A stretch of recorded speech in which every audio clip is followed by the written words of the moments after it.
الفيديو ده ما يتفرجش عليه غير اللي بيلبسوا ساعات مش مظبوطة او ما فيهاش حجرة. ايه ده يا خالد، الساعة اللي في ايدك دي جبتها امتى؟ ايه لا دي جايالي من ايطاليا، دي مش مصرية. لا بس بأمانة جامدة قوي موت، دي طرش. اه طبعا، امال انت فاكر ايه؟ مفيش منها في مصر دي يا ابني. اه وعلى كده بقى دي بكام يا اسطى؟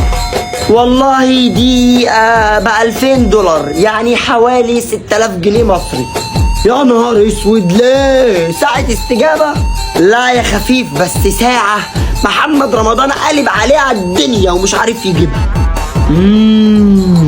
طب وعلى كده الساعة كام؟ نعم؟ بقول لك الساعة كام؟ الساعة كام دلوقتي؟ الساعة كام؟ صباح الفل. الساعة دلوقتي 9:03.